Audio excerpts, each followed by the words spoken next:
আসসালামু আলাইকুম। Civil engineering সলিউশনের পক্ষ থেকে আমি আছি মোহাম্মদ আমানুল্লাহ হাসান আমান। আজকে আমরা স্ট্রাকচারাল মেকানিক্স বইয়ের চ্যাপ্টার 3 বলের সূত্র নিয়ে যে অধ্যায়টা আছে এই অধ্যায়টা সম্পর্কিত অতি সংক্ষিপ্ত প্রশ্ন এবং সংক্ষিপ্ত রচনামূলক মিলে দুইটা প্রশ্ন, এই প্রশ্ন নিয়ে আলোচনা করব। তো আজকের যে ক্লাসটা হবে সম্পূর্ণ বেসিক ক্লাস। এর পরবর্তীতে এই অধ্যায়ে অনেকগুলো ম্যাথ আছে, মানে আমাদের রচনামূলক পার্টটাতে সবচেয়ে ম্যাথের সংখ্যাটাই বেশি। তো ম্যাথগুলো সলভ করা হবে। তো ম্যাথগুলো সলভ করার আগে অবশ্যই আমাদের এই অধ্যায়ের বেসিকটা ভালোভাবে জানতে হবে, তাহলে তুমি ম্যাথগুলো সলভ করতে পারবা। তো ক্লাসটা শুরু করা যাক। এই অধ্যায়ের আলোচনা হচ্ছে বলের সূত্র, মানে সম্পূর্ণ অধ্যায়টা হচ্ছে বল নিয়ে, ঠিক আছে? তো আমি অতি সংক্ষিপ্ত প্রশ্ন সম্পর্কে তোমাকে একটু ধারণা দিই। প্রথমেই বলছে যে বলের সাম্য অবস্থার নীতি কি কি। তো আগে আমরা জানবো যে বল বিষয়টা কি, ঠিক আছে? বলের সংখ্যাটা আমি যদি বলি, বল হচ্ছে যে সংখ্যাটা হচ্ছে, তুমি বই থেকে পড়ে নেবে, আমি শুধু বুঝিয়ে দিই। ধরো এখানে একটা বস্তু আছে, এই বস্তুটা কি অবস্থায় আছে? স্থির অবস্থায় আছে। তো একে যখন তুমি কি করবা, কোনো একটা কিছু, মানে যা, আমি এর নাম দিলাম কি, যা, যা একটা প্রয়োগ করবা, তো ওই বস্তুটা কি হবে? গতিশীল হবে। তাহলে আমি বললাম যা স্থির বস্তুর উপর ক্রিয়া করে স্থির বস্তুটাকে কি বানাচ্ছে? গতিশীল বানাচ্ছে। এবং এই গতিশীল বস্তুটা চলতেছিল, হঠাৎ আরেকটা যায় গল্প বলা যাবে, এই বস্তুটা চলতেছিল, গতিশীল ছিল, গতিশীল ছিল। এইবার যা প্রয়োগের মাধ্যমে তুমি কিছু একটা প্রয়োগ করছো, প্রয়োগ করার মাধ্যমে এই গতিটা কি করছো? বস্তুর হ্রাস করছো। উপর থেকে তোমার হচ্ছে প্রতিক্রিয়া বল করে এই বস্তুর গতিটা কি করছো? হ্রাস করছো, ঠিক আছে? তাহলে আমি বলতে পারি যা স্থির বস্তুর উপর ক্রিয়া করে স্থির বস্তুটাকে কি করতেছে? গতিশীল করতেছে। এবং গতিশীল একটা বস্তু ছিল, ওই গতিশীল বস্তুর উপর ক্রিয়া করে গতিশীল বস্তুটাকে কি করতেছে? স্থির করতেছে, বা গতিটা কি করতেছে? হ্রাস করতেছে বা করার চেষ্টা করতেছে। তাই হচ্ছে কি বল, মানে যার সাহায্যে তুমি কি করতেছো? স্থির বস্তুটাকে গতিশীল বানাচ্ছ। স্থির ছিল, ছিল কি স্থির, এবার হচ্ছে গতিশীল হয়ে এখান থেকে এখানে চলে গেছে।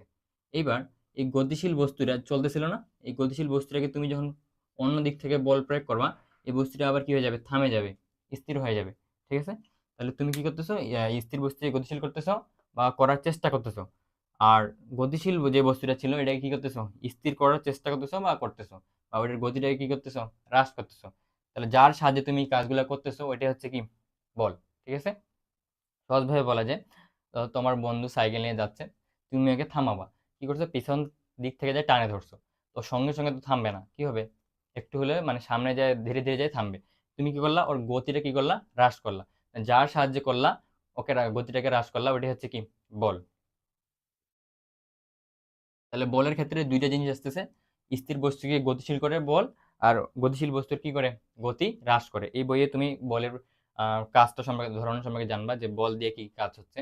তাহলে আমরা দুইটা জিনিস জানলাম, যে স্থির বস্তুকে কি করতেছে? গতিশীল। আর গতিশীল বস্তুর গতিটা কি করতেছে? হ্রাস করতেছে বা স্থির করার চেষ্টা করতেছে গতিশীল বস্তুটাকে। এরপরে দেখো যে বলের সাম্য অবস্থার নীতি কি কি। বলের সাম্য অবস্থার নীতি হচ্ছে তিনটা। কয়টা? তিনটা। আমি চিত্রসহ তোমাকে যদি দেখাই এখানে তিনটা নীতি। এক নাম্বার,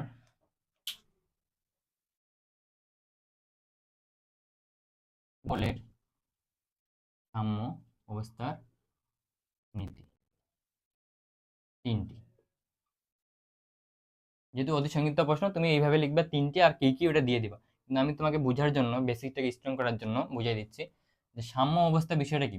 সাম্য অবস্থা বিষয়টা হচ্ছে, ধরো এই বস্তুটাকে এদিক থেকে টানা হচ্ছে, বস্তুটা কি এদিক থেকে টানা হচ্ছে একটা অ্যাপ বলের মাধ্যমে।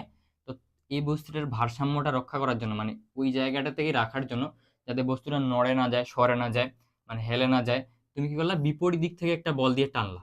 প্রত্যেকটি মানে ও বিপরীত দিক থেকে একটা বল টানলা। তো তুমি এদিক টানতেছো, তোমার বন্ধু যদি দিক টানে, তাহলে বস্তুটা গিয়ে নড়বে, ওইখানেই থাকবে না। আর সাম্য অবস্থার নীতিটা মানতেছে না। ধরো 10 বলে টানতেছো, এ 10 বলে টানতেছে, বস্তুর কি জায়গার কোনো পরিবর্তন হবে? এভাবেই থাকতেছে। তাহলে এটাকে বলা হবে সাম্য অবস্থায় রাখা। এটা কেন করা হয়? মানে আমরা সাম্য অবস্থার নীতিটা জানবো কেন? ধরো একটা বিল্ডিংয়ে লোড প্রয়োগ করা হচ্ছে, কতটুক লোড প্রয়োগ করলে বা কোন দিক থেকে কোন লোডটা দিলে তোমার বিল্ডিংটা সাম্য অবস্থা থাকবে, ভাঙে পড়বে না, এই যে কাজটা করা হবে, ওই জন্য আমাদের সাম্য অবস্থার নীতি সম্পর্কে জানতে হবে, ঠিক আছে? তাহলে সাম্য অবস্থার নীতি কয়টা? বলের সাম্য অবস্থার নীতি কয়টা? তিনটা। প্রথমে হচ্ছে দ্বিবল নীতি। আমি যদি বলি প্রথমটা হচ্ছে কি দ্বিবল নীতি। দ্বিবল নীতি। 2 নম্বর বিষয়টা হচ্ছে ত্রিবল নীতি।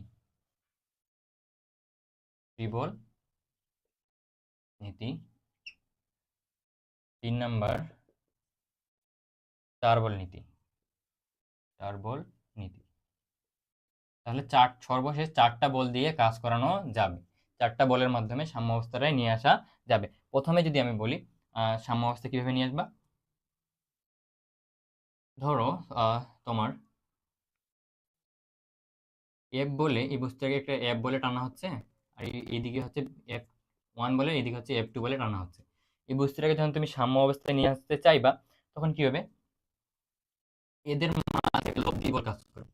এই দুইটা বলের যোগফল দিয়ে একটা লব্ধি বল কাজ করবে আর, ঠিক আছে। এই লব্ধি বলের বিপরীত দিকে আরেকটা বল কাজ করবে। এটা হচ্ছে আমি বললাম F3। তাহলে তুমি F2 আর F1 আর F2 কে তুমি কি করবা, সাম্য অবস্থায় নিয়ে আসবা, ঠিক আছে।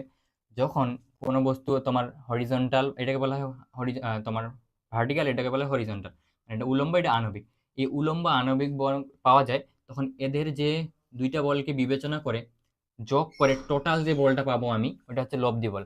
তাহলে এই বলের আর কাজ থাকতেছে না যখন তুমি লব্ধি বলটা পায়ে যাবা। তাহলে এই ধরো এই বল দুইটা নাই, তাহলে এই বলের লব্ধি কোনটা, আর। দুইটা বলের সমানে পাইলাম কি, আর। তাহলে আমাদের এই বলটা আর নাই, শুধু আছে কি, আর। তাহলে আর বলটাকে আমাদের কি নিয়ে আসতে হবে, এবার সাম্য অবস্থায় নিয়ে আসতে হবে।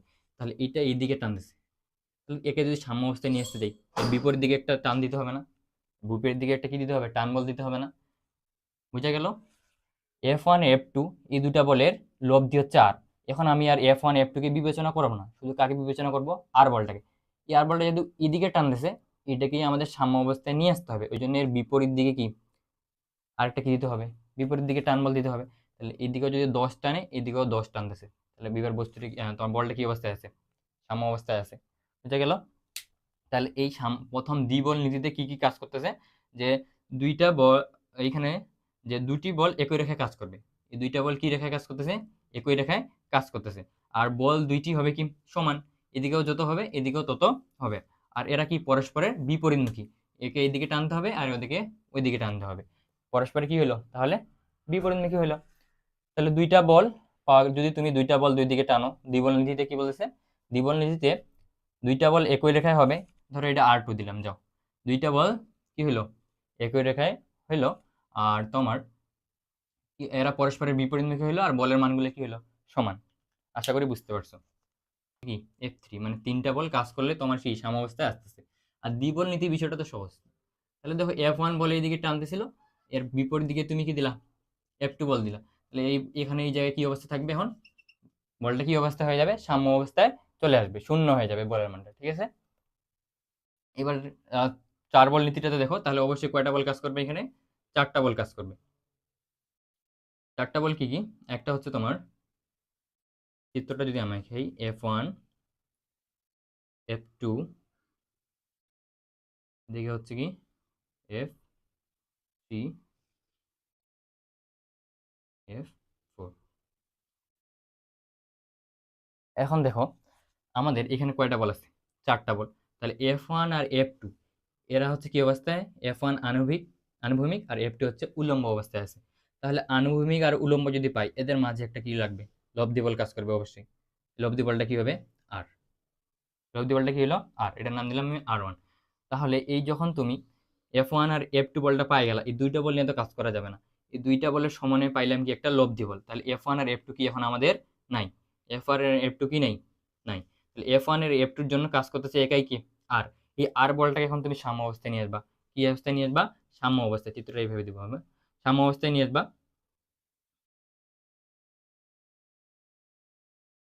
সাম্য অবস্থায় নিয়ে আসার জন্য এর বিপরীতে কি থাকবে, একটা লব্ধি থাকবে না। হ্যাঁ, তাহলে বিপরীতে লব্ধি R2। এই R2 কি এমনিতে এমনি নিছি আমি, খামাখা নিলাম R2 না, অবশ্যই কিভাবে নিছি দেখো। এবার F3 আর F4 এটা কি অবস্থায় আছে, এটা হচ্ছে আনুভূমিক অবস্থা, এটা হচ্ছে কি উলম্ব অবস্থায়। তাহলে অবশ্যই এখানে আরেকটা কি লব্ধি বল কাজ করতেছে না, এই লব্ধি বলটার নাম কি R2, ঠিক আছে। তাহলে এখানে আমি R2 নিলাম কেন, কারণ দুইটা, একটা আনুভূমিক একটা উলম্ব বলের জন্য লব্ধি পাইলাম কি R2, আর এখানে F2 আর F1 এটা আনুভূমিক, এটা উলম্ব বলের জন্য লব্ধি পাইলাম কি R1। তাহলে R1 আর R2 যখন পাই গেলাম, দেখো তো এটা সাম্য অবস্থা চলে আসে না? R2 এদিকে টানতেছে আর R1 এদিকে টানতেছে, তাহলে এদের মাঝে কি অবস্থা চলে আসছে? একটা সাম্য অবস্থা চলে আসছে।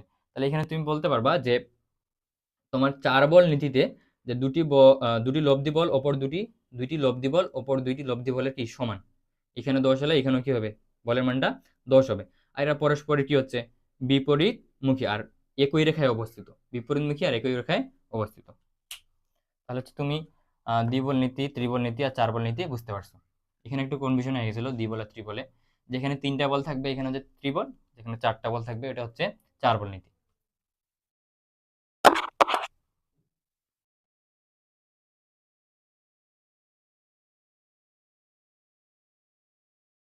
এবার দেখো যে বলের ত্রিভুজ সূত্রটা কি? বলের ত্রিভুজ সূত্রটা যে এদিক হইলো না, একই দিক বলতে কোন দিকে যাবে? এদিক। তাহলে একই দিকে ক্রিয়াশীল দুইটা বল, একটা হচ্ছে পি আর একটা হচ্ছে কি কিউ। পি কিউ বলের লব্ধি পাবা কি তার বিপরীত দিকে ক্রিয়াশীল, আর এরা যাচ্ছে এদিকে আর এটা যাচ্ছে কি এদিকে। তাহলে একটা ত্রিভুজের দুইটা বাহু তার দুইটা বল নির্দেশ করতেছে, আর এদের লব্ধি তার কি বিপরীত দিকে নির্দেশ করতেছে, এটাই বলতেছে ত্রিভুজের সূত্রতে। এটা মুখস্থ করে নিবা তোমরা। এরপরে দেখো বলের সামঞ্জস্য সূত্রটা। এই সামঞ্জস্য সূত্রটা আমরা হচ্ছে বলের যখন সামঞ্জস্য সূত্রটা প্রমাণ করব তখন সংজ্ঞাটা দেখে নিব।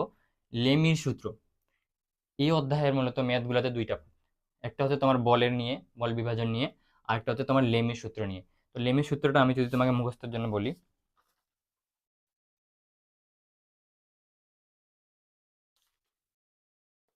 কোনো বিন্দুতে ক্রিয়ারত 3টি বল, ধরো একটা বিন্দু এখানে 3টা বল কাজ করতেছে, ক্রিয়া করতেছে, ক্রিয়ারত 3টি বল, তাহলে একটা নাম দিলাম আমি পি বল, একটা হচ্ছে কিউ বল। কোনো বিন্দুতে ক্রিয়ারত 3টি বল ভারসাম্য সৃষ্টি করলে, 3টি বল বলতে একটা পি কিউ আর একটা হচ্ছে আর বল, লব্ধি বল। তাহলে 3টা বল যখনই দিবা তখন এদের মধ্যে কি হবে? সাম্য অবস্থা সৃষ্টি হবে। 3জন 3 দিকে থাকলে সাম্য অবস্থা সৃষ্টি হবে, বস্তুটা কি ভারসাম্যে থাকবে, নড়াচড়া করবে না। তাহলে হচ্ছে 3টা বল এদের কি করে ক্রিয়া করলে এদের মান হবে, এদের প্রত্যেকটির মান হবে অপর দুইটি বলের অন্তর্গত কোণের। এখন কোণ লাগবে না, তাহলে এখানে একটা কোণ দিলাম, এখানে একটা কোণ দিলাম, এখানে এইটার নাম দিলাম আলফা, এটা হচ্ছে বিটা, এটা হচ্ছে কি গামা। যখন তোমাকে বলবে যে পি বল এর বিপরীত কোণ কি বিটা, কিউ বল গামা, আর বলের ক্ষেত্রে আলফা, তাহলে সূত্রটা এইভাবে লেখা যাবে তোমার P by sine alpha. Sine যখন নিলে তুমি যখন পি নিচ্ছ, এর বিপরীতে আসতেছে কি বিটা না? তাহলে নামগুলো চেঞ্জ করে দিই, যদি আমি এখানে দিলাম আলফা, এখানে দিলাম বিটা, এখানে দিলাম কি গামা। তাহলে যখন তুমি পি নিচ্ছ বল, বিপরীত সাইন থিটার মান কি আলফা, তাহলে সাইন আলফা পি ইকুয়াল লেখা যাবে কি, সূত্রটা লেখা যাচ্ছে পি বাই সাইন আলফা। এবারে দেখো যখন তুমি কিউ বল নিবা, এর বিপরীত দিকে থাকতেছে বিটা, তাহলে লিখবা নিচে লিখবা অনুপাত আকারে সাইন বিটা। এবার তুমি যদি কি বলটা নাও, আর বলটা নাও, লব্ধি বলটা, বিপরীত দিকে থাকতেছে গামা, তাহলে এবার অনুপাত আকারে লিখতে হবে সাইন গামা। এটা হচ্ছে তোমার লিমিট সূত্র, P by sine alpha, Q by sine beta, R by sine gamma. এখানে তুমি যদি কোণের মানগুলো চেঞ্জ করে দাও কোনো প্রবলেম নেই। ধরো আমি প্রথমে যেটা লিখছিলাম, পি এর বিপরীতে যে কোণটা থাকবে ওটা নিবা, এখানে বিটা থাকতে পারে, গামা থাকতে পারে, তোমার ইচ্ছা মতো।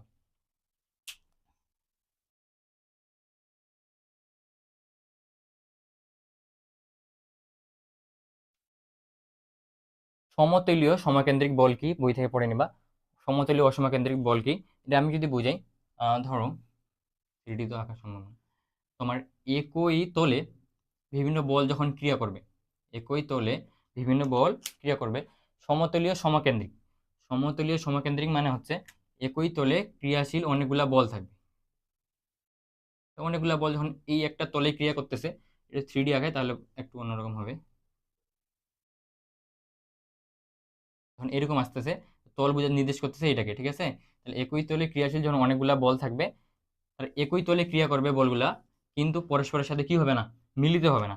সহজ কথা, বলগুলা হচ্ছে একই তলে ক্রিয়া করতেছে কিন্তু পরস্পরের সাহায্যে কি হচ্ছে না, মিলিত হচ্ছে না। এটাই হচ্ছে কি সমতলীয় সমকেন্দ্রিক বল।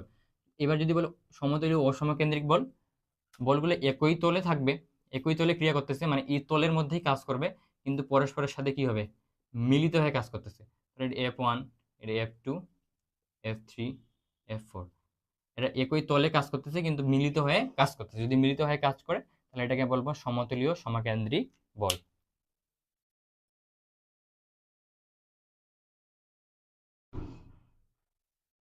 সামুদ্রিকের প্রমাণটা দেখে আমরা হচ্ছে এই ক্লাসটা শেষ করে দেবো। সামুদ্রিকের প্রমাণটা তুমি দেখো, এখানে অবশ্যই একটা সামুদ্রিক লাগবে।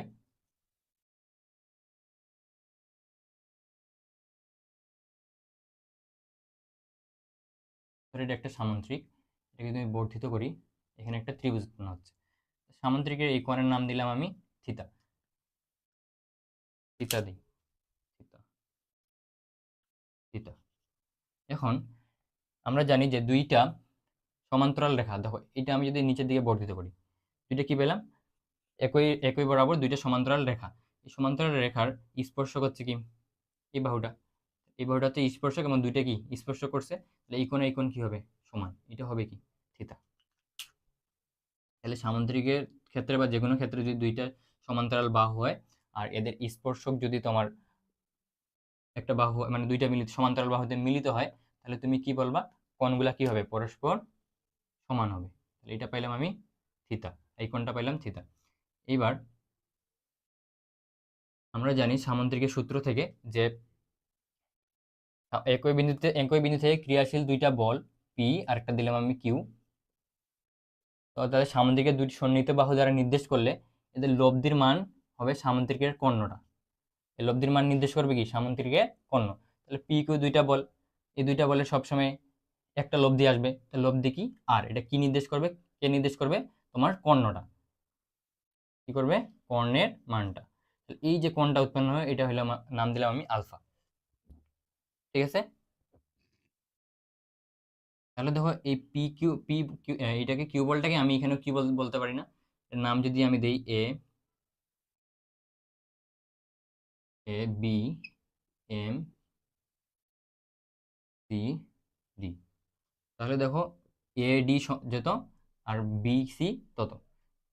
ঠিক আছে, এই কথাগুলো আমরা লিখবো এখানে, লিখবো যে চিত্র হতে তুমি কি কি লিখতে পারতেছো, দেখো আমরা লিখতে পারতেছি যে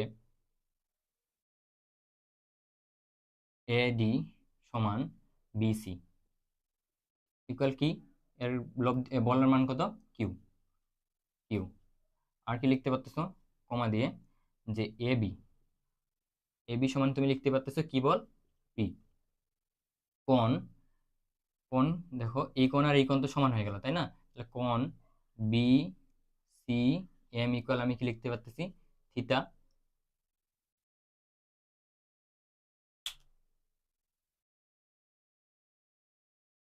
কোণ বিসিএম সমান আর একটা কোণ কি লিখতে পারবো আমি, কোণ সি, না এটা তো লিখতে পারবো না, তাহলে এটা হচ্ছে থিতা। আরেকটা আর এবং দিয়ে আরেকটা কোণ কি লিখবো আমি, কোণ C A M, C A M সমান কি লিখতে পারতেছো, আলফা। ঠিক আছে, এখানে আরেকটা কাজ করা যাবে, তুমি যদি এটাকে একটা ত্রিভুজ কল্পনা করো, সিবিএম, এটা একটা তোমার ত্রিভুজ কল্পনা করলে এটা যদি থিতা হয়, থিতার বিপরীতে কি হবে, লম্ব, এটা কি হবে, লম্ব, এটা হচ্ছে কি ভূমি। তুমি এখান থেকে কি লিখতে পারতেছো, এটা যদি লম্ব হয় এটা ভূমি হয়, তাহলে তুমি লিখতে পারতেছো প্রথমে সাইন থিতা। আমাদের দেখো এই মান দুইটা কি অজানা, বিএম আর এমসি, এই মান দুইটা কি নাই, কিন্তু আমাদের এ বির মান আছে, তারপরে তোমার হচ্ছে বিসি এর মান আছে, কিন্তু তোমার বিএম আর হচ্ছে এমসির মানটা নাই। বিএম হচ্ছে ভূমি আর হচ্ছে এমসি হচ্ছে লম্ব, তাহলে সাইনের আর তোমার যেহেতু অতিভুজ দেওয়া আছে বিসি, অতিভুজের সাথে একবার ভূমি সম্পর্ক করতে হবে, অতিভুজের সাথে একবার লম্বের সম্পর্ক করতে হবে। সাইন থিতা, সাইন থিটা সমান আমরা কি লিখতে পারি, লম্ব ডিভাইডেড অতিভুজ, তাহলে এখানে দেখো লম্ব কত, লম্ব হচ্ছে সিএম, একবারই যদি দেই আমি,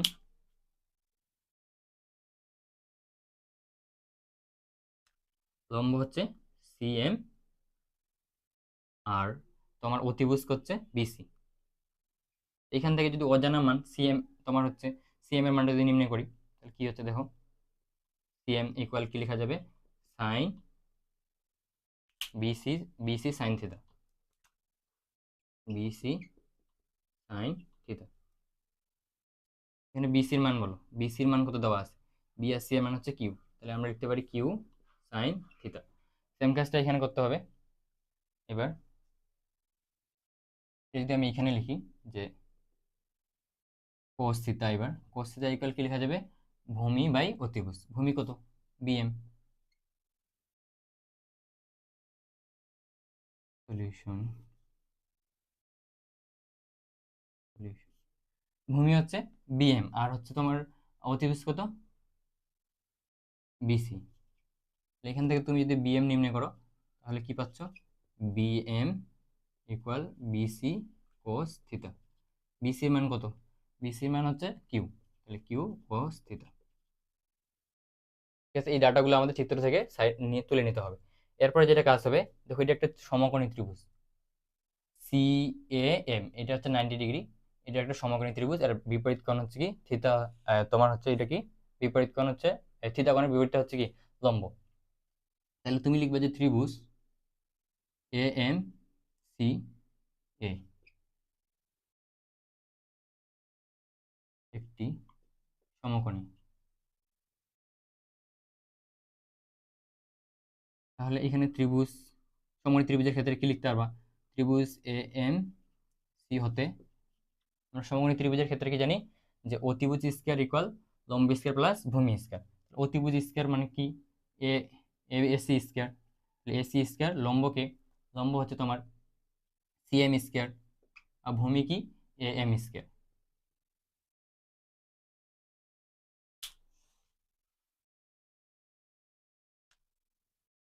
এম স্কয়ার।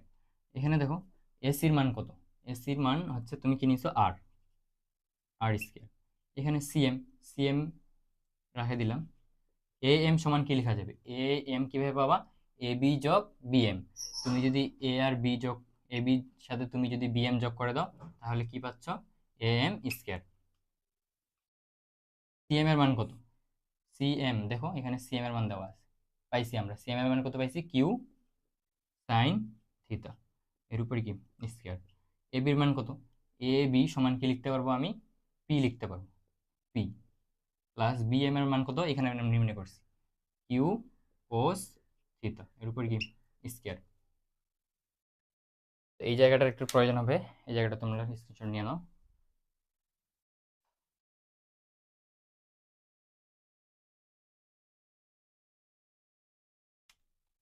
এখানে দেখো তুমি স্কয়ার করো তাহলে কি এর উপরে একবার স্কয়ার, সাইনের উপরে একবার স্কয়ার। এখানে এ প্লাস বি হোল স্কয়ার সূত্র পড়ে গেল, এ স্কয়ার প্লাস 2 সূত্রের 2, এ হচ্ছে পি, বি হচ্ছে Q cos theta, plus B square বলতে কিউ কোস থিটার উপর কি square.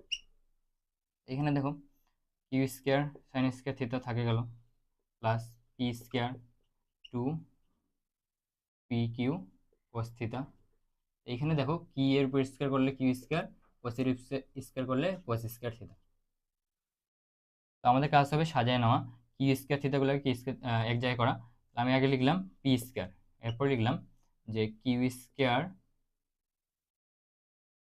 Sine theta, sine square theta plus এটাকে এখানে নিয়ে আসলাম Q square cos square theta, plus কি থাকতেছে আমাদের 2p কিউ কোস থিটা।